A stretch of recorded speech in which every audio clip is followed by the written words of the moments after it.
Good evening, everybody, and welcome indeed to this next Positive Economics webinar, where I'm going to focus today on business and sustainability.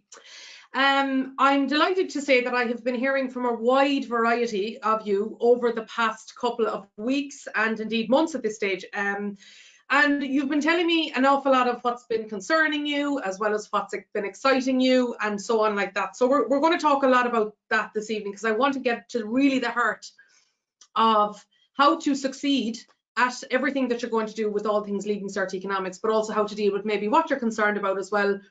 Couple of things that I've heard don't merit the concern that they're getting, so I'd like to deal with those as well. Okay, so a couple of things I'm going to say. Number one is, of course, this is being recorded, and anybody that has registered for the session this evening, you will also get the recording as well as the resources. Second thing that I'm going to say is that for any of you that registered for any of the webinars but didn't register for the newsletter, because of GDPR, if you register for the webinar only, you won't get anything else apart from one follow-up email. Okay, so if you want to be registered for the webinars, for all of the webinars, then you need to just make sure that you register on positiveeconomics.ie. Okay, so I just checked in today with the team at Edco, and though I suspected that, I confirmed, or they confirmed with me, that is the case. And the third thing that I wanted to say to you is tonight we're going to focus on the digital completion booklet. Now, that wasn't available on the last webinar. We didn't, I didn't have it at all. So now that we do, I also want to tell you that I told you the last webinar that I had written 2 sample projects. I had written 2 sample reports, and we hadn't released them. And I told you that last time. And the reason we didn't do that is because we didn't have the digital completion booklet. So therefore, we couldn't release something that we didn't know that it was going to be correct. And would you believe, which I'm sure you will, is that I had written too much. And therefore, if we had released it, it would have just given you an inaccurate example of what ultimately needed to be there. So as a result, I just spoke to Edco today, spoke to the editor today, where I'm now working on that, and also, of course, my co-authors, Brian and Trudy, will be reviewing it, and that will be distributed to you as soon as we can. Nothing is just done and sent out. In the case of what we do, because it's like Edco, such a super professional publisher, it has to go through various different forms to make sure that it's completely and 100% right. So that's going to take a little bit of time, but I do just want to tell you that update is that it will be distributed. I'm working on it tomorrow. Now that we have our digital completion booklet, I will be able to do that and to move forward, and then we'll work with the others. So last time I mentioned the two sample reports, just want to give you an update on that. And what I am going to do is I am going to give you snippets of those reports tonight, in line with a couple of them anyway, right? Because there's a couple of things that I can share, but I'm sure none of you will be surprised that I said too much when I was writing the sample ones in the first place, because of course, what the sample project is genuinely is what a practicing economist does, like me, all the time. This is ultimately what I do all the time. And so I have to say, you are getting great experience in what it's like to be an active practicing economist through the project. I know it may not feel like that at the moment, but certainly I would have to say that really is the case. Okay, now what of course I want to make sure and do tonight, like I always do, is to let you know that I will answer as many questions as I can. Just checking there, and you might just let me know there in the chat, just that you can hear and see me okay. I trust that you can, but you might just let me know there in the chat. Of course, I'm here tonight to answer as many questions as I can, so please do pop them into the chat box. Like I hope you've gotten to know me at this stage. If I can answer it, I will, and I'll direct you accordingly. If I can't, well, then I will direct you accordingly to where you might be able to do that. Shauna has just said she can hear and see me. Perfect. Leisha says the same. Very good. Delighted to hear that. All right. Now, what I've done tonight is I have often brought you around different websites and different documents. Tonight, I wanted to put together a set of slides bringing all of this together, and I have a couple of websites as well. And I also have one more thing that I want to do with you as an example. So let's settle right in. And as I say, pop your questions in. I'm only delighted to hear from you. I will answer as many as I can, and of course afterwards I'll give you my contact details and so on as well. All right, so let's take it from the top. Here are the 5 key things that I wanted to talk to you about tonight. Number 1 is how do businesses interact with sustainability? Okay, so how do businesses, when we come to chapter 3 of Positive Economics, we talk about sustainability, and we do so from a government's point of view, like we did in the last webinar. Of course, any of you that wants the recording of that, that's super simple to give you and all of the resources that came with it, but I focused entirely on the government the last time. Then, of course, we also talk about how businesses interact, and then we also have individuals, and I deal with individuals on the next webinar. So that's the first thing we're going to talk about. Second thing is, why is it beneficial for companies to be more sustainable? And there is where, of course, I'm sure you love hearing this term at this stage, we're going to talk about secondary research. So I can tell you why I think it's more beneficial for companies to be more sustainable, but I'm just me, and I'm just one person. Whereas instead, what I've done is that I've brought together a couple of sources for you. And in the digital completion booklet, we see that you need 2 sources in particular. So I found 2 on this theme, just to again give you examples of how this would actually work. In addition, we're also going to identify what holds businesses back from being more sustainable as well. I mean, this is also another question: is why don't businesses, why don't they act more sustainably? And of course, as we know, the research project this year is that the first term is sustainability. The second one, depending on whether it's research topic 1 or 2, then the second thing is whether you're an individual, a government, or a business perspective. But the third thing is the impact of COVID. So what I've done is I've heard from a lot of you that you're finding it difficult to narrow it right down. So that's what I've done tonight, is I've narrowed it right down to one key thing arising from the website that was given to you on the project brief. So I'm going to do that. And then what we'll do is that we'll finish off tonight going through the digital research booklet. So that's where I've crawled through the booklet, crawled through it. And I have gotten everything that we need to get out of that. And we'll talk through all of that as well, okay? Now, before I move any further, there is just, again, I can hear from various different people, and also a couple of you are mentioning the sample paper was released. Yes, it was. It was released today, and we'll deal with that. I'll talk to you about that on another occasion, because of course that's another new development. Every time I talk to you, there is one, and as I say, tonight's focus is certainly on the digital research booklet. But a couple of things I want to deal with tonight. Number one, some people are telling me they don't know where to start, right? And I understand that. And can I ask you this? For those of you who don't know where to start, can I ask you this? Not ask you so that you can tell me, but I am particularly interested to hear, or at least if you tell, you can tell me in the chat, or else you can tell yourselves. But what is your favorite part of the curriculum? That's the question I have for you. What is your favorite part of the curriculum? What is the thing in there that is most interesting? Pop it into the chat there and tell me, right? Now, in my case, and these are the reasons that the 2 reports that I wrote are focused on these topics. Number 1 is exporting, because I run an export focused business, and number 2 is entrepreneurship, because I am an entrepreneur. They were the 2 areas that I particularly wrote. When it came to all of the things, and there's loads more, by the way, there's loads more. Like, I love the curriculum, of course I do. Geez, do you know how long it takes to write a book like Positive Economics? It takes forever. So if I didn't love it, well then, you know, how could I pass that on to you? And remember, there was 3 of us.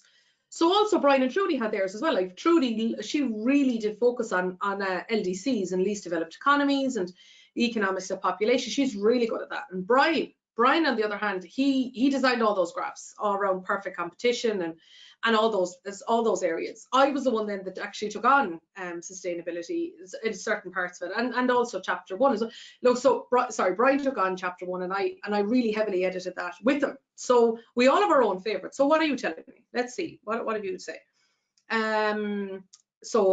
Evan says international trade. Ella says markets as well as supply and demand. Perfect, Ella. Paul says, where's the chat, by the way, is the questions and answers. The chat, I should be calling it questions and answers, is where you're currently chatting. So that's what I mean. Let me see now, what else have I gotten here? Elasticity, says Judy. Maureen says demand and supply. Gillian says supply and demand. Loads of you saying supply and demand. Katrina says elasticity. Okay, take them, right? That's where you start then. That's where you start. Because that's where I started. I said, okay, I want to focus on exports, particularly like the person said, international trade. And what I wanted was to look at I want to look at one certain question, and I'm going to show you that when we move on through the slides. I'm going to show you the question that I asked. That became my line of inquiry, and then from my line of inquiry, I had my title, and then I took it from there. And I'm going to take you through that tonight, okay? So where to start is where your favorite area is, because that is the one that's most interesting to you. Leisha says, mine is one of the implications of COVID on businesses in Ireland in terms of employment, unemployment, and sales of goods, more specifically my dad's business. So mine is supply and demand. Great. Okay, you've got it. You've got it there. Now, again, what I'm also hearing from a lot of people is that they're concerned about the whole question that is to do with how to narrow it down. And what you need to do is pick up a very, very, very, very narrow question. I'm going to help you to figure that out, okay? I'm going to take care of that as well with you. Also, I've been hearing a couple of questions about the number count, right? So how many words and so on. We're going to go through all of that. All right, so let's now move in to the next slide here. So first of all, when it comes to sustainability, chapter 3 of the book is where it's at, okay? So that's a very good place to start. Now here is a very good place to understand exactly what sustainability refers to in terms of tangible terms, right? The sustainable development goals. And the sustainable development goals, there are 17 of them, and these have been agreed globally all around the world, where every country has basically signed up to doing something together, whether you're the government or whether you're a company or whether you're an individual, to advance these. These are the things that ultimately are going to make our world more sustainable in the future. So perhaps, now I'm going to say perhaps a line of inquiry is a lot of times tonight, and that's why, because I want to give you a number of ideas around narrowing it right down. So what you might do something here is, how are Irish businesses today advancing the sustainable development goals, right? There's an example of a line of inquiry. How are Irish businesses today advancing the sustainable development goals? And I'm going to show you a secondary resource that has loads and loads and loads of information about that. That's really good. I just got a question there, which is, should you use primary and secondary? If you refer back to the brief, it says that you need at least 2 sources. And it's probably good practice to have both primary and secondary. And I'm going to show you again how to do that. So if I was to ask you today, maybe there's 1 of these or 2 of these or 3 of these that are particularly interesting. Maybe you could narrow it down even further then. All right. So for example, let me take one. Number 8.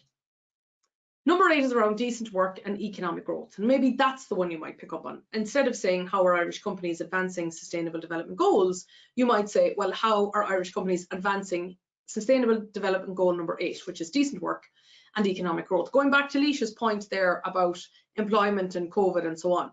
So how are decent work conditions being advanced? And therefore, if we were to bring the COVID element into this, how are decent work opportunities being developed, particularly through the lens of remote working? Now we're getting even more specific.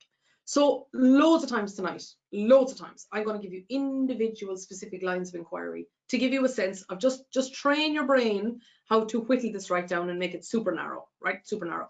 By the way, it's okay if you're struggling with this. I had to do this for my master's back in 2016, and like narrowing it down felt so difficult until I realized if I was trying to get to the perfect one, I'd be there yet. I'd never have my master's. So instead, like maybe pick 5 that you're comfortable with and then narrow those down, so you don't feel that you have to instantly get to 1. But when it came to me narrowing down the 2 that I did, it became quite simple. After a while, I just thought, okay, what do I really want to look at? What good data is out there for me to explore? How do I put the 2 together? That's what I did, right? Okay, so what I did now is, to give you a good example of this, what I did is, on our own website over here, I put together, so I'm going to give you this link here. Okay, I put together on our own website examples of how we as a company have actually, I'll just scroll down here now, how we as a company, how we have used our business to pursue sustainable development goals. That's what I did. So here, so for example, in number 1 is we talk about providing quality education, and an example of this is the way in which we deliver the webinars like this so that we can help the next generation of economists. We also here talk about gender equality. So I have a YouTube show on a Friday called Fantastic Female Fridays, where I teach women particularly about investing. And actually, for any of you studying accounting, last Friday week, my latest episode was how to read a balance sheet when investing, for example. And then there's lots and lots of things we do there. Another one here is number eight, all around good jobs and economic growth. So what we do there is we offer virtual internships for students. We have 2 that just joined us this week from Hong Kong. We also we really work hard to make sure that the employment opportunities we give to our staff are not just where it's good for us or good for the business, but where they genuinely learn and develop as well. We also have number 9, where we work, I told you about this last year for anybody who were on this, is that we also work with DCU in developing an innovative peer learning platform. And then finally down here, we also have partnerships for the goals, right? So this is all about how we actually collaborate with others in order to further the sustainability agenda. And I'm currently actually working on a new project that next year's 5th years will know all about when the time comes, and we'll talk about that at the time. So the point is that I'm just going to put this here to the whole audience. Now, all of these links, because as you can see there from the bar up there at the top, I've lots to show you. So that is one of the ones that I'm going to show you tonight. And that is just to give you an example. Okay, so if I wanted to explore businesses and sustainability, I wanted to give you a very specific example of how to do that. Okay. And now, Dahi says, can you split those between social, economical, and can you split those between social, economical, and environmental as examples, please, Susan? I could, but ultimately they still fall in under the SDGs. But what I can do, certainly, is show you what I had in the next slide anyway. Sorry, I mean the one after, is if we first of all think about what we determine sustainability to be. I took these directly out of the book. So it's development that meets the needs of the present without compromising the ability of future generations to meet their needs. So when I look at our business, is there anything that we're doing today that ultimately would compromise the needs of tomorrow? That's the question that we need to ask in terms of sustainability. Also, we need to consider now how we're working for safe and stable future for our people and our planet. And by doing all of the things that we do, well then of course that is a question that always we need to keep core, is that are we being sustainable, not just for people and the planet, but also for the business. Like the business is now over 10 years old. We didn't get to that by thinking short term. We didn't get there by not treating your staff well. You don't get there by not being kind to your customers and giving good customer service. You certainly don't get there by not building a community around you. And also then, of course, considering economic, social and environmental conditions, particularly these ones, and I took it off. Yeah, okay, so in particular, what I wanted to show you was this slide, which is that when it comes to how businesses interact with sustainability, I have given you my examples, but this here is from the Harvard Business Review. Now, in particular, I took this because a key thing that's required by the digital completion booklet and the brief generally is using good sources. So here is an example of a good place where you might perhaps find good secondary research, because it comes from the Harvard Business Review, but also there are examples of good individual activities as well, which might give you some examples around how you might run some primary research around it. But the other reason that I picked this is that look at the diagram, is that a company today that focuses on the triple bottom line is when you can do well and do good, and certainly when you sit in the middle. So companies that just want to do well and make money, but also companies who want to do good and solve social and environmental problems, right there in between the two, that's where business and sustainability really interacts. So if I show you what that link actually brings us back to, this is what it brings us back to, right? These are 3 examples of corporate social responsibility that were done very well. One of them was Lego. How many of you remember playing? Like some of you might still. But here is an example of Lego, the way in which it shrunk its boxes by 14%, saving 7,000 tons of cardboard. And also it invested huge amounts of money into its sustainability material center. Salesforce many of you may not be familiar with that type of a company now, but it's a customer relationship management system. We have one. It's not Salesforce, it's another one. But as in, again, you can see they had I think this is an interesting idea. They had a 1-1-1, which is that they gave 1% of their products, 1% of their equity, as in 1% of the company, and 1% of their employees' time to communities in the not-for-profit sector. That's an interesting idea. And the other one is one I have been talking about for years, Ben & Jerry. Ben & Jerry, actually, they became a certified B Corp. I researched this actually for my own master's back in 2016, where I was looking for a way in which companies interacted sustainably, and I had to do it at a much greater level. I came across Ben & Jerry's then, but it's really interesting to see how they do that. So they're all examples. Each and every one of those are all examples. And as I mentioned, they're all there from the Harvard Business Review, as well as, and it's quite recent as well as another link that I have in there. But I just thought of one might be interesting for some of you. Is look at this. All right, I looked at fashion, and I just looked at CSR when it comes, or sorry, not CSR, sustainability when it comes to fashion, right?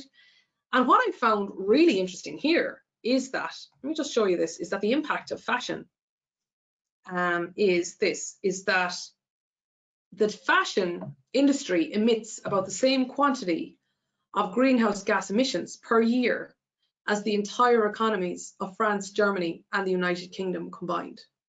And so this link then, so maybe some of you are interested in fashion, for example, and you wanted to take that particular angle. So maybe you might want to take, let's say, a national statistic to do with fashion, and then interview like 6 clothes shops for your primary research. So the thing is pick what you're interested in.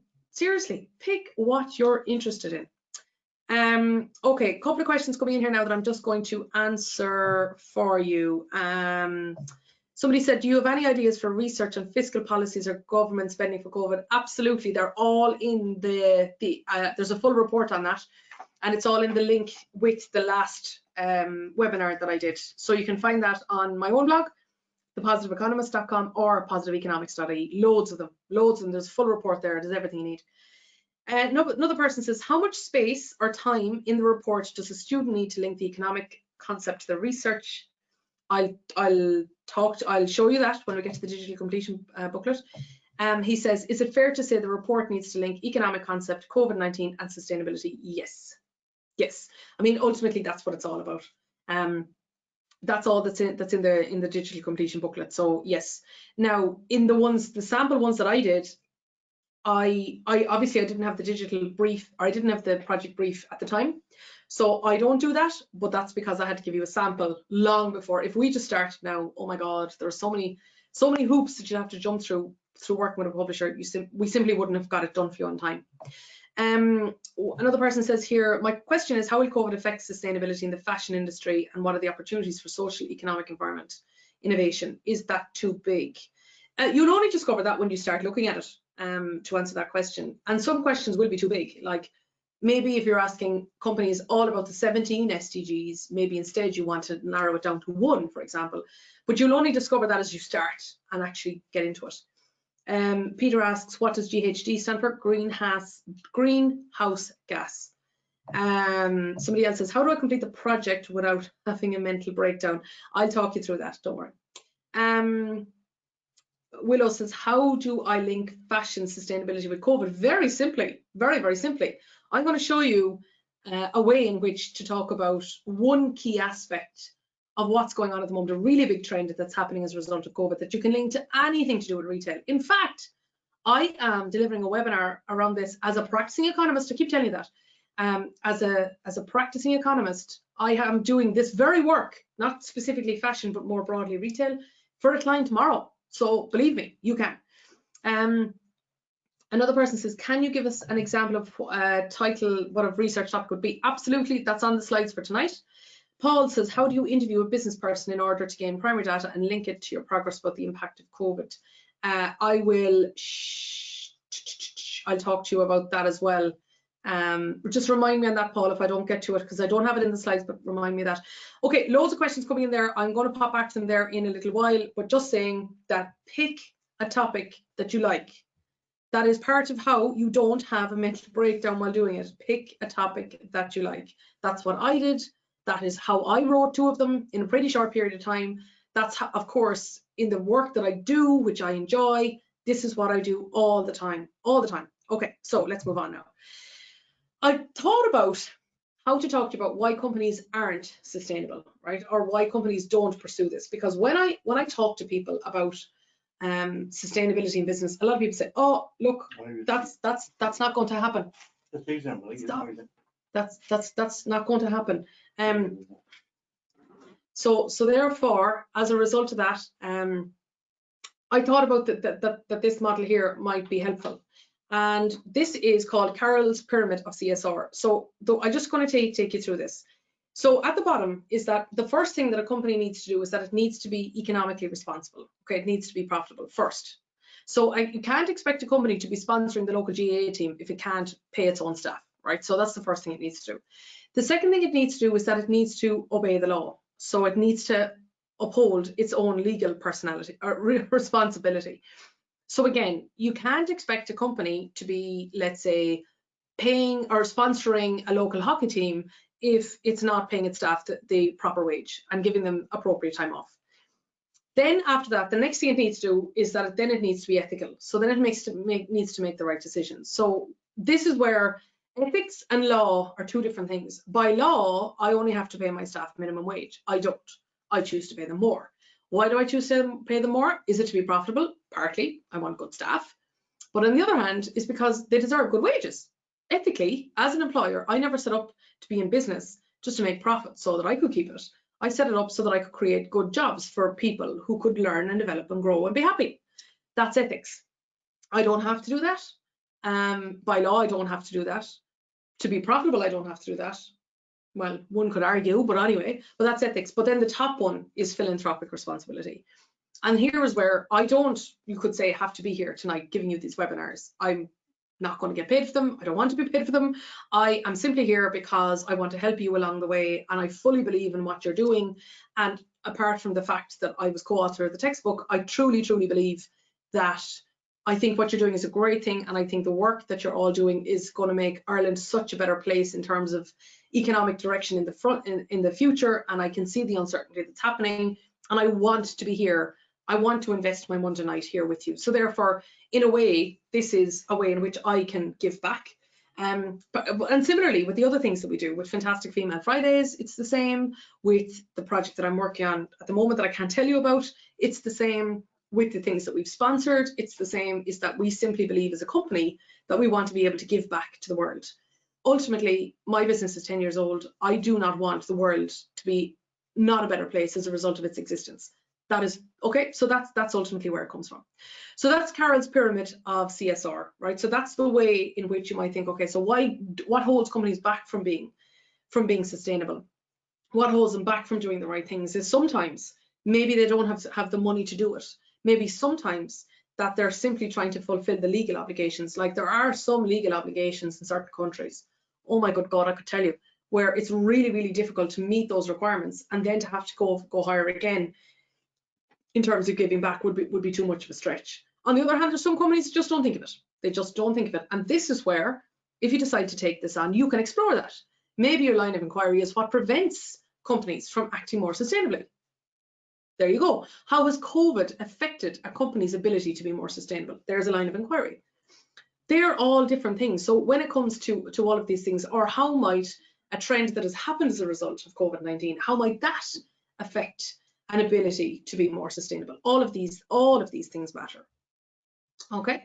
Okay. So again, loads of questions coming in. I'm gonna get to all of those. Okay. Now, let's get straight in then to the digital completion booklet. Okay. And let's look directly now at the project itself.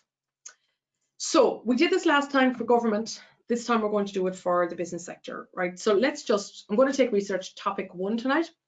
So the COVID-19 crisis has resulted in many sectors of Irish society and Irish economy changing and adapting dramatically in order to ensure the long-term sustainability of any country. The Irish government, the world of business and world of work may face critical challenges in dealing with this crisis.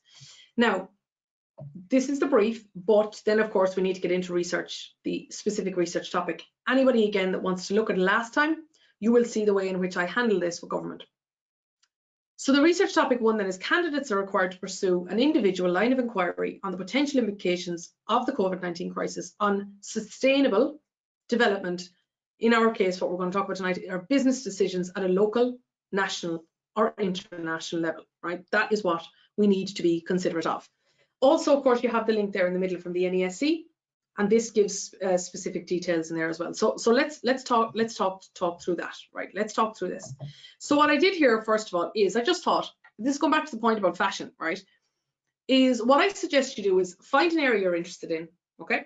Let's say that it's the business area, anything to do with business, and now find a good source. So I got this from a PwC report, and this was the Retail Consumer Report Investing Experience. So here's a statistic.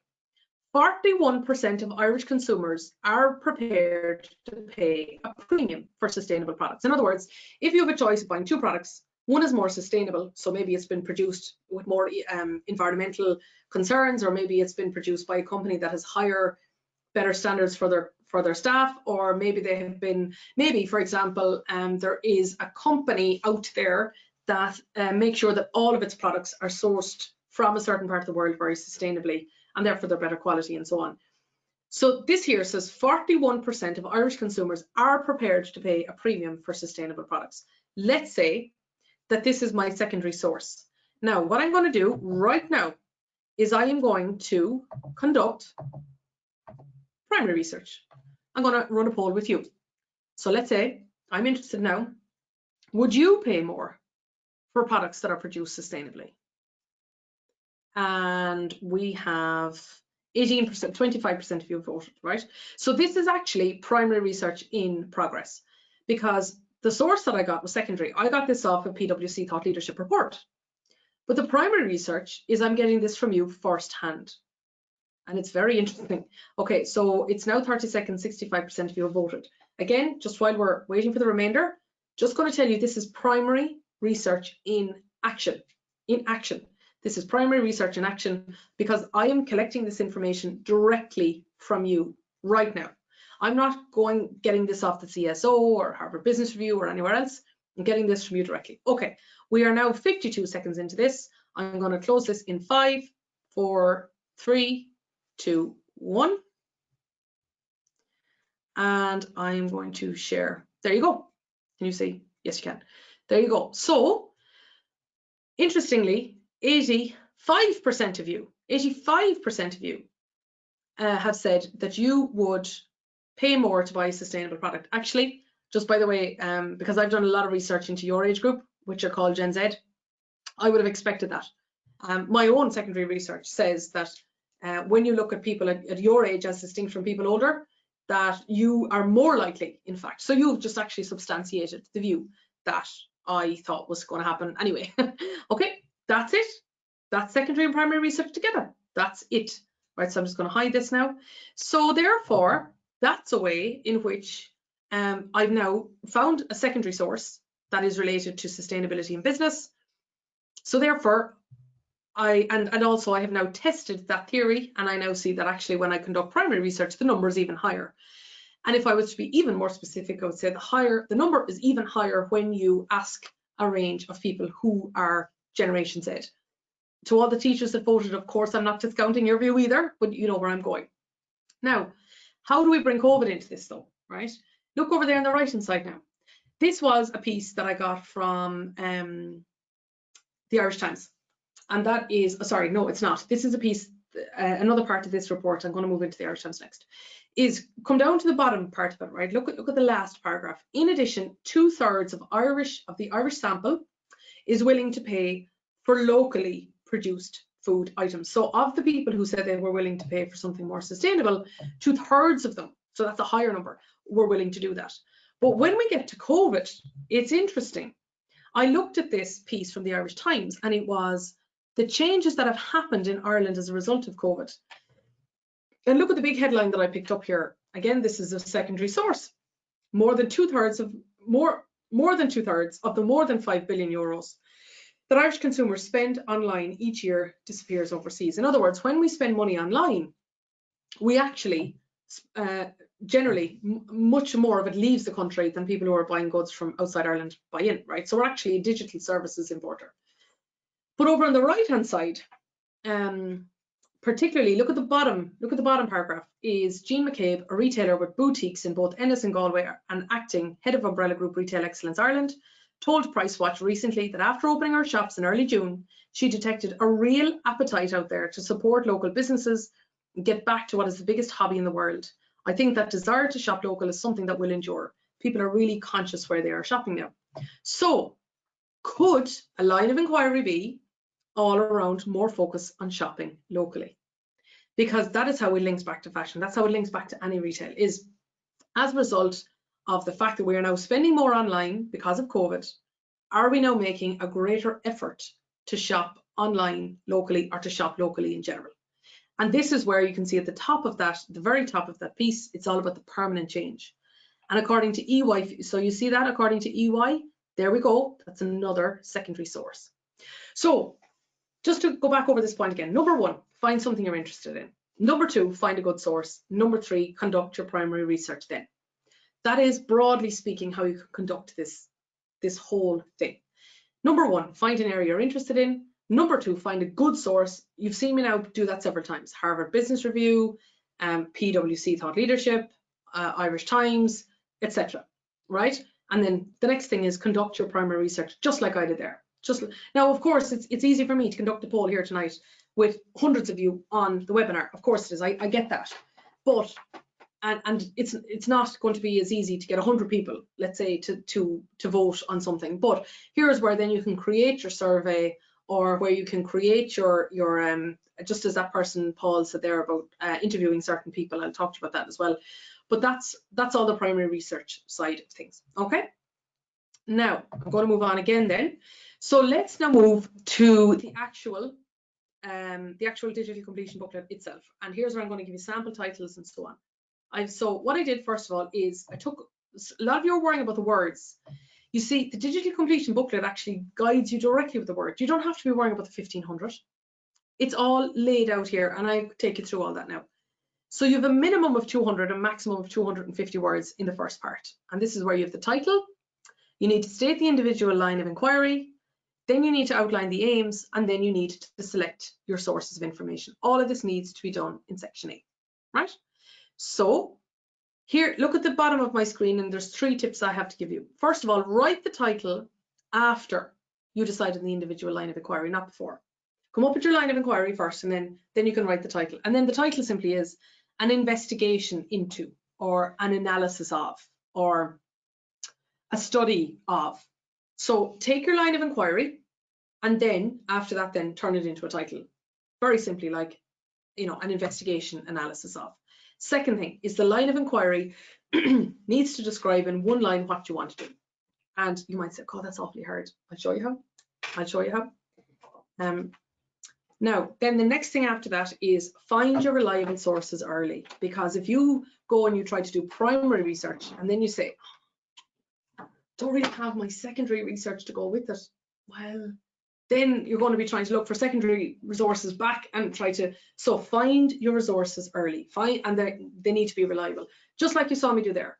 So I might want to look into the whole idea of shopping locally, or let me just give you some others before I give you some sample titles there. This is the site. This is the site that's quoted in the brief, the project brief. Okay, here's the site. All of these things could be elements that you could look into. For example,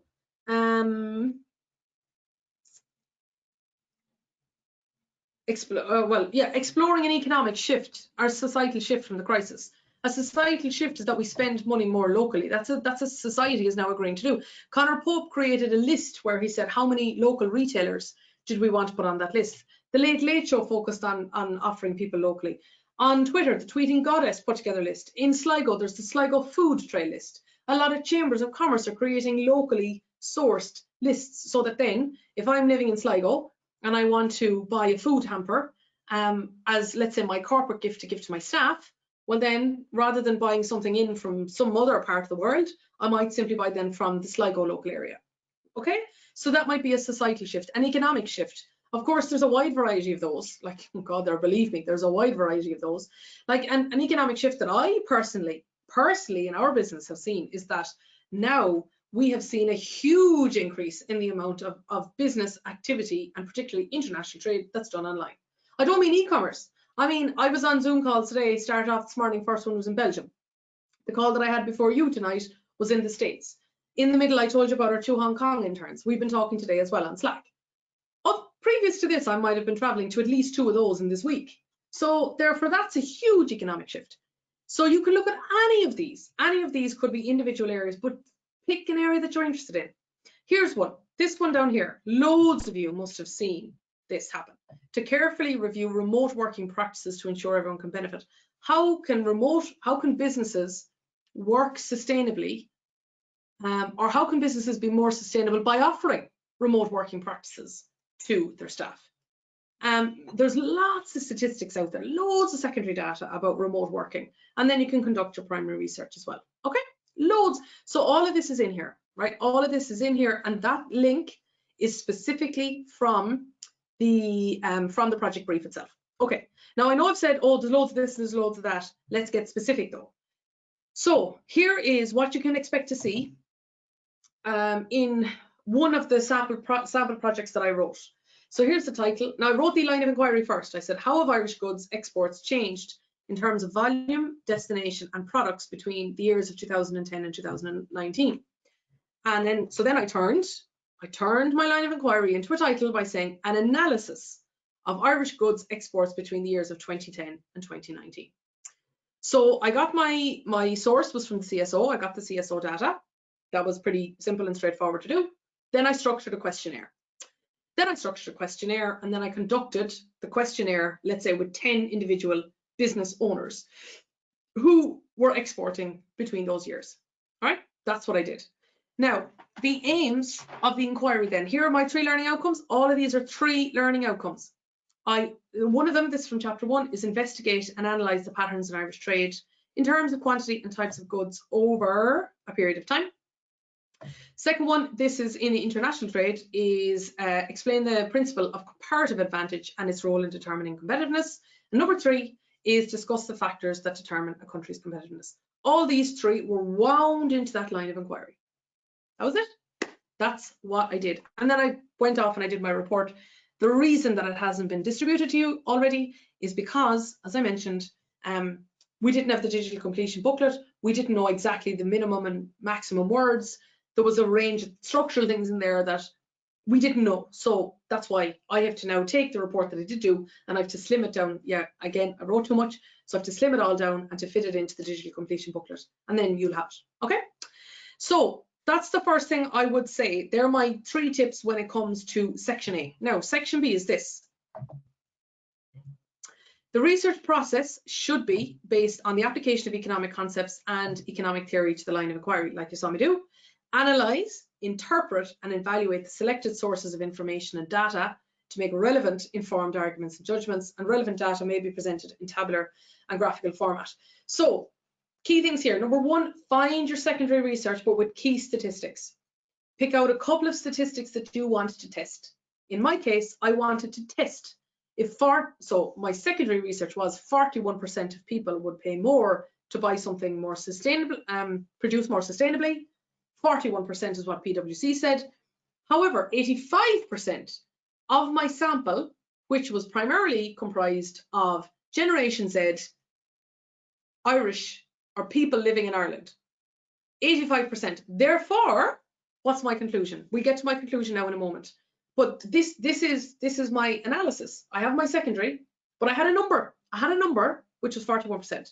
I asked the very same question from my number to my primary research. And then thirdly is that I compared my primary to my secondary. So is it true that people will pay more? Secondary research says yes. Primary research says even more yes. Okay. Now, they're my first 2 tips. Find your secondary research with key statistics from reliable sources and then build your primary research around that. Third thing then is that when it comes to relevant data may be presented in tabular and graphical format. So people say, oh my God, what's that? Now we have a big section in the booklet all around that you've all access to. But what I will say is, and I wrote the section, Brian and Trudy did different parts along the way. Trudy does, she's a lecturer in UCC. She's actually she's produced really big reports. And then on the other hand, as you know, Brian is a teacher, and he's currently looking at this from a different angle. But from my point of view, I have to constantly produce data in a way that other people can accept it really, really simply, right? So I love charts and graphs, love them. But so there's different pieces or different chart types that are suitable for different areas. So all of that was detailed within the report, all of that, and that was based on my own experience. So, or not in the report, in the booklet.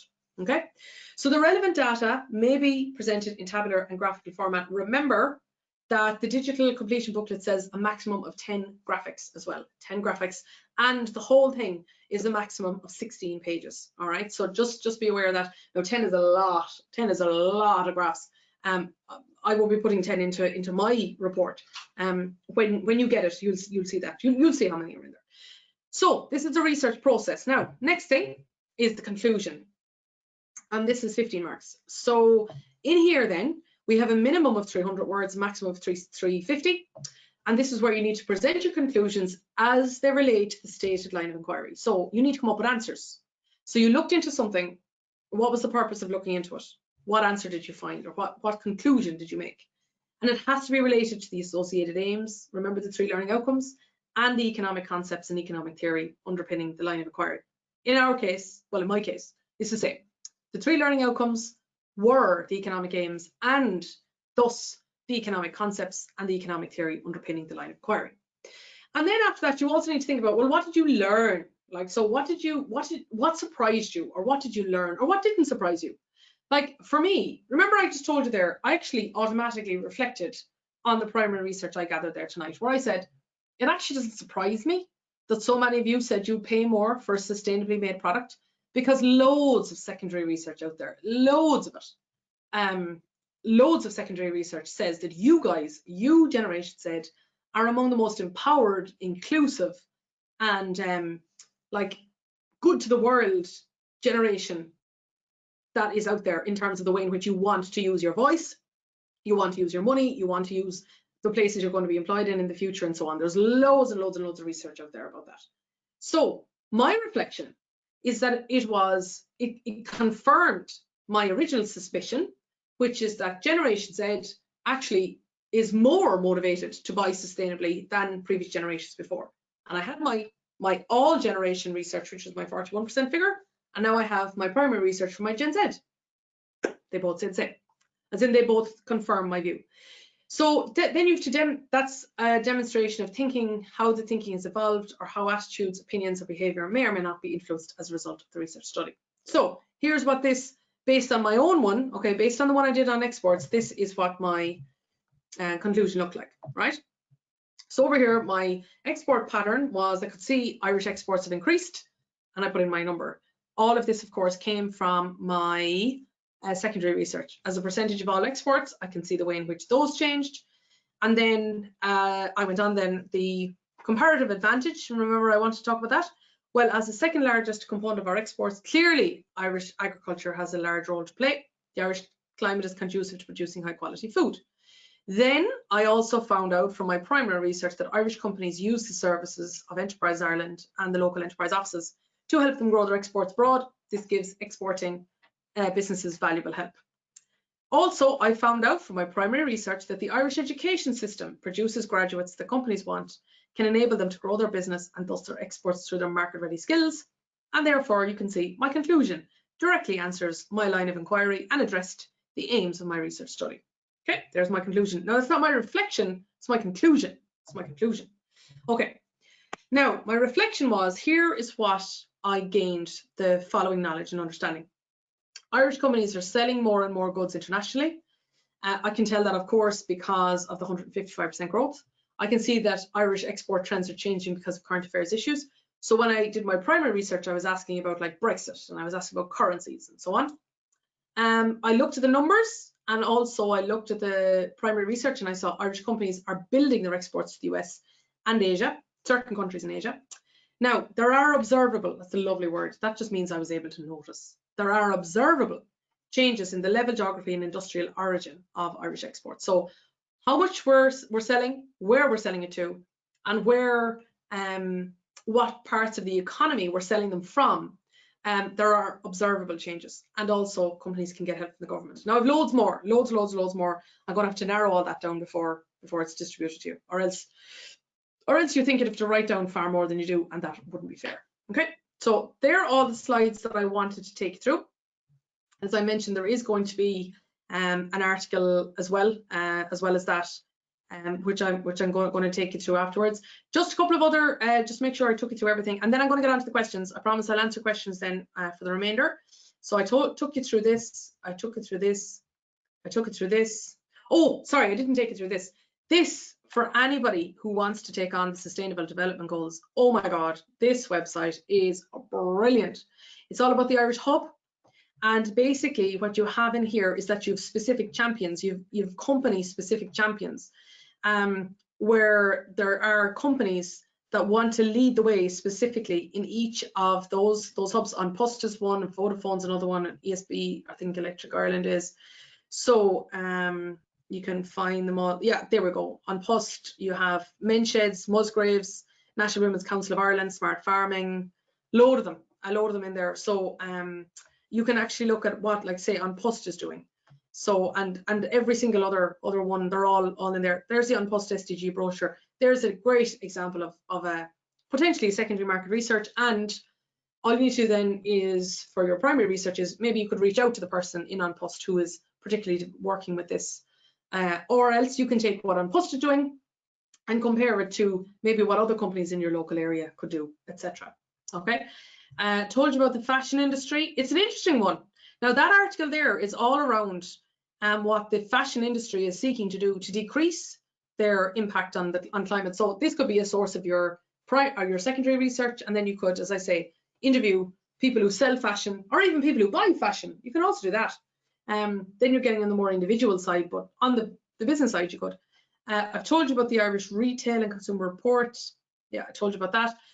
One other thing I want to say to you is I'm on Twitter a lot, and I just want to tell you that if you look at this LC Economics on Twitter, the hashtag on Twitter here, there's loads of teachers that are producing some fantastic pieces. They're sharing resources here. So this is one here from Mairead O'Sullivan, where I asked her, I said, you know, is it okay if I actually share your tweet?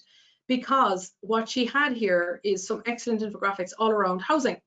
So maybe this is the area you want to take with the government, for example, and she said it's monthly L&RS statistical dashboard infographic profiling the Irish economy and tracking the impact of COVID-19. So if you look at the hashtag LC Economics, you'll see that there's lots and lots of people, including me, but there's a lot more than me tweeting about it out there. And then she also mentioned this teacher's tweets and they're all in Irish. So therefore you can also see, well, his own tweets there are all generally in Irish as well. Okay. So just wanted to mention that to you. And the last thing I'm going to say before I start answering questions is, of course, if any of you want to, well, you can follow me on Twitter, which is at Susan Hayes _. You'll find me there. So I'm at Susan Hayes _. And I'm on Instagram at Susan the Positive Economist. And as I say, if you reach out to me, I'm always happy to hear from you. Okay, I'm going to open the questions pane now, and let me go up there now as far as I can go back to, okay, now let me just trying to, okay, so I've answered all those questions. I'm just coming back here to go back to the point where they said, how much space and time in the report does the student need to link their economics concept to the research? Okay, so I've answered that now in terms of the way in which the marking breaks down. I answered all those. How many aims? How to form? Yeah. So then the person that asked me how to form a line of inquiry, I've answered that one. What preparatory work can this year's 5th years do to be ready to complete the project next year when you don't know the topic yet? You see, that's the question. Is for any of you in 5th year, is what I would say is be aware of the basics. Like, be aware of what secondary research is and primary research is. be aware of, as you're going through your individual chapters in the book, like many of the class tasks in the book were intentional to be put there as ideas of where you can look outside of the curriculum to explore an area further. They could all be as well looked at from the point of view of, well, if I was to explore this theme, would this be of interest to me? So, you know the basics around that, know where to find information, but also don't stress out about it until next year. Like, I'll be here next year as well, and I'll talk to you, and we'll do our best to help you at the time. Another person says, any advice on how to keep the word count while having enough detail to get a good grade? Yeah, it's a hard balance, and that's ultimately what I have to do as well. That's what I have to do next, like in the coming week, is I'm going to have to take what I did do, which is too much, slim it down. So the one single thing that you need to do is think, what real information do I need to have here? And go back and go back and go back again to the digital completion booklet and the project brief to remind yourself of that. Okay. I answered the question there to the person who asked me about how to form a line of inquiry. Okay, we've done that. How many aims, one of you asks me. How many aims should a student have, and should each aim be from a separate chapter like supply and demand, circular flow, or can all aims be on topic? Well, you saw there what I did is that I picked the ones that were relevant. You know, I picked 3, and I remember myself and Brian sat down one day, we started working on it, and I was kind of saying to him, not the same questions, but similar. I said, you know, where should we start and where should we stop here? And when I picked the theme because I said, look, I'm interested in exporting. And from there we built it. So I would say pick 3 that are relevant, and sorry, I'm not saying pick 3, pick some that are relevant, and that's a good idea. So, oh yeah, okay, so that also, another question came in. Having decided on your line of inquiry how many aims are needed, how do you word them? Okay, we've dealt with that. Another person says, let me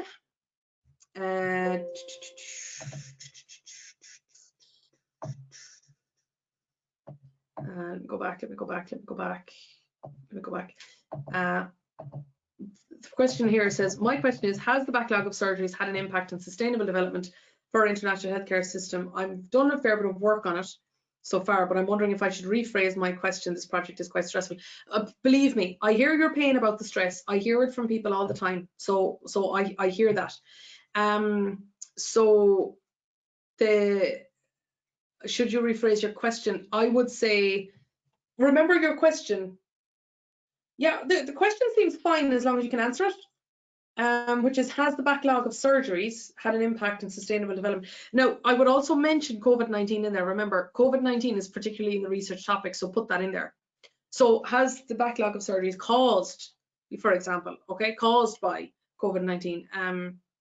So you can rephrase your question, but just, you know, I mean, it sounds like you're on track, but the key thing is, can it be answered? Somebody says, do you think that the hotel industry is too broad a topic for your research? It's not too broad a topic. It just depends on what your question is. That's really what matters. Another person says, do you need to specify in your project is topic 1 or topic 2? I would say you do. Well, your research question should be clear about that.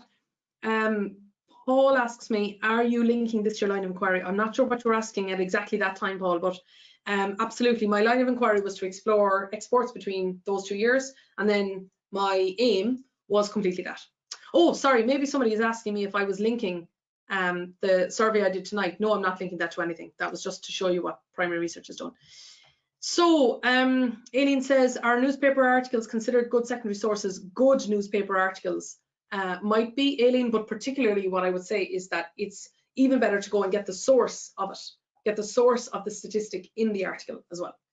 In somebody who says, in our project, can we screenshot paragraphs of articles and put them in our project, or is it just graphs? I would be careful of doing that, because I'd be careful of doing that, because if you're going to copy pieces of text, like big pieces of text, then that could be under plagiarism. So I would say it says graphical and tabular presentation, so I'd be careful at that. Somebody says, if I do a survey in my class, can I use my findings in my projects? That's primary research, so yes, that sounds like it would be good, but have enough people in the survey to make it worthwhile, not just 2, you know. One of you says, Somebody says, thank you so much, Susan, you're very welcome. I presume two really good secondary sources will be okay as well. Whatever the project brief says is what's okay, is absolutely what's okay. Somebody says, if you don't conduct primary research, or is it likely you'll instantly lose those marks for this? Or do you think if your secondary research is strong and reliable to support your research, could you still be in for a chance of getting a high grade? I can't quite see the bottom of that. Oh, for this project. Okay, let's go back again. Let's go back. Let's go back again over here. Okay, let's go back and let's just go up here to what it says about research. You must provide 2 relevant and reliable sources of information data in your report. All secondary sources used, books, journals, and everything else must be acknowledged. Your research study and report must be completed in term 1 of 6th year. Your report must be, yeah, okay, so we know that. Let me see, does it say anything else there about data? Let me see. Primary, no, secondary. Okay, so you must report, must not exceed, yeah, 1,500. You must provide at least. So yeah, therefore, as long as you have 2 reliable sources, that's all it looks for. So you need 2 relevant and reliable sources. That's going back to the person who asked about the survey in your class. Make sure that they're relevant and reliable. Somebody says, would you have an idea for a title for fiscal policies? That would take the fun out of it now if I was to answer that for you. So I'm going to leave you to that. And also, do you think the topic would have enough primary and secondary research? Loads of it. There's absolutely loads of it out there. And I dealt with all of that in the last webinar. Now, that was another thing that one of you reached out to me recently and asked me, is you said, you think you're going to choose one topic over another because there'll be lots, say, let's say you're going to pick the government angle over a business angle. Pick the angle that you're interested in. There's loads of data anyway. There's loads of data, like there's no shortage of data no matter what angle you take. Pick the one that you will enjoy the most and that you're most interested in. That is the easiest way to get a good mark in this, because you'll be doing what you enjoy. That's the way to do this, is to handle it that way. Now, excuse me. Is one of my students wants to investigate if Formula 1 can still meet their carbon neutral goals due to COVID. Take the international angle brief one. Is it too disconnected from Ireland? Let's go back to the wording. This is what I always do, by the way. Like when I'm working for a client, work for anything. Where's it gone? Where did I go? Yeah, up here. So this says, candidates are required to pursue an individual line of inquiry on the potential implications of the COVID-19 crisis on sustainable development for business decisions at a local, national, or international level. Well, there you go. As long as that it's wrapped around that idea, but it's all about how you argue it as well. Are we allowed to use your learning outcomes at the start of chapters frames? Do you mean the learning outcomes when you say my learning outcomes? They're not mine. We wrote them all right, but the learning outcomes at the start of the chapters are the learning outcomes. Yeah. Another question there, so I've answered that on primary research or secondary. So again, go by what's in the project brief. That's your one. Should we use all 10 graphs that we have available? That's up to you. It just that's a maximum. It's just to prevent it going on and on and on. Like, it's up to you. Only use what you need. Remember, you can't just stick in graphs. You're also going to have to mention them briefly. And remember, it does say this as well in the completion booklet. It says, let me go back up here now, where it said about the graphs. No, it said about the labels. That's the thing I wanted to tell you. See, all of this, yeah. Now, in fact, it says the total number of images allowed. And it also says they can be inserted as you wish. But it also did say about the labeling. Let me just get this for you now. I'm going to Control F, figure. Yeah, you see they all have to be labeled. So you can't just put in graphs. You'll also have to put in a line or two to describe them. And all of that, remember, goes into your word count. So Paul says, does the conclusion now focus on your POV? I presume that's point of view. It's not about your point of view, it's about the research. It's like, so in the case of the conclusion that I came to, it was arising from the secondary and primary research that I had conducted. Okay, somebody says here, I'm in the same boat as you. I have over 1,300 words between the introduction and research process, but I still have to do the conclusion and reflection. How can I reduce my project for it to be within the allocated word count and still have enough detail? Yeah, and that's the challenge. But and I have to do that too, because I just have to take out excess everything until I get it down, you know. And and I'll just have to do that. Now, what I can do actually, because this seems to be a big pain point for you all, I can actually document how I did it. And I can tell you about that the next time that we talk, okay? So I just journal, I just document how I did it, and then I'll show it. But believe me, this is a challenge that's not just for Leaving Cert. This happens all the time. This is often what I have to do. For example, one of the things I'll do is that I might produce an infographic or a smart art with some of the numbers in there, so that then I get some more, you know, ground back on my word count. I'm not sure yet. I'll have to start on this tomorrow, but I'll do it all right. Yeah, I will. Somebody else says, would you recommend bullet points as in your conclusion or reflection as it is in a report? It doesn't really matter if you do that. Just, it's all about the number of words and about conveying the message. One other thing that I didn't put in that you should know about is the last 30 marks or last 15 marks are all around overall communication. Overall communication, presentation, overall coherence. So if you have, and it's an easy thing to happen, is you start researching something, but you conclude something else. Like I could have said, I'm looking to explore goods exports in Ireland between 2010 and 2019. And then I find out more Irish companies are exporting to Asia, which that's not what I sought to figure out.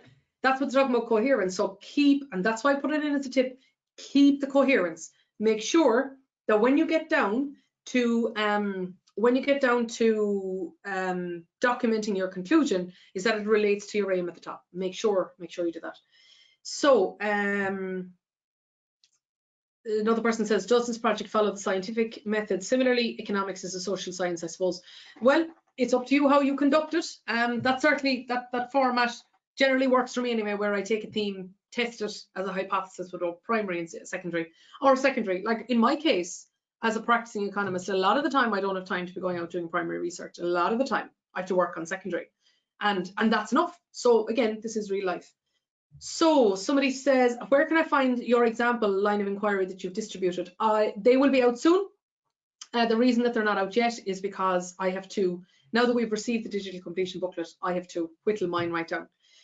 Where will we get access to your sample? The same as, it'll be on Edco Learning shortly. When I say shortly, I'm working on this tomorrow, so as soon as it takes, but I can tell you Edco are a rigorous, highly professional publisher, so there will be some forwards and back, and then Brian and I are talking tomorrow as well to review it, and then it'll have to go to Trudy and all sorts of things like that. But it certainly will be there as soon as we can possibly make it. Somebody says, must the title of the project have wording like I am studying because I want to, in order to, must it have specific wording to state what you're talking about? So I think I've probably dealt with that, Niall, when you see the way in which I structure the title. It's not about I am studying or because I want to find out. The title would be like I showed you, like an analysis of, it must be an objective title. Okay, let me keep going there. So yeah, some of you there said line of inquiry with examples that involve COVID. So yeah, all the ones that I mentioned there right throughout have been talking about. Is the booklet online? Checked Edco online today and it said it expired. How do I? Oh, reach out directly to Edco. The research booklet is there. Yeah. So do reach out to Edco directly. They'll take care of it. How is it possible to link most lines of inquiries to the impact COVID-19 has on it? Just like, go back to remember, okay, if you want help on this, go back to the NESC. That is the link that was given to you in the project brief. All of those are affected, by COVID-19. All of those up there. That's why they specifically referred to this one. All of those are. How do you lay out your sources in section A? Do you just give links to the website? Now, my understanding of that is that you lay them out in the research process. The fact, over there and check, let me check that. Remember, it doesn't, it says, go back up here. So remember, it says select. So here, see the way it says provide, state and outline? Here it's just select. So then the research process then is that you don't have to, you know, document them up there. This is where you're selecting them. Or let me go back now and check. Anyway, I'll check back on that, just how to do that, and that'll be in the sample as well. Let me see now. Where would you find good examples of concepts to link to your project? They're all there. All the ones I showed you, the NASC, the sustainable development goals, websites. There's that's all about business and sustainability. All of those that are all there. Somebody says, do you only need one secondary and one primary form of research? You need 2 sources. That's what the project says. Another person says here, do you have to create your own graphs, or can you take graphs from stat banks, CSO? Well, you could only take graphs from stat bank and CSO if you're doing secondary research. You could only create your own graphs if you conduct primary research. So as long as you can reference them, you can take them from other places. Okay.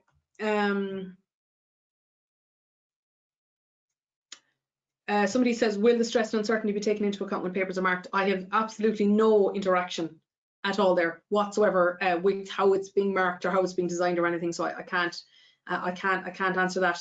I'm aware that we're just coming up to 8:15, so I'm going to leave it there. And I know that there's various other questions in there. I do, and now a lot of them are ones that I've already answered as well. So okay, yeah. So there's lots and lots of questions in there, but an awful lot of them I actually have answered. So I'm going to leave it there because it seems to be, yeah. Somebody you're saying you may have answered this already. It looks like that I have answered most of what you're all asking me now. So I wish you all the very best with it.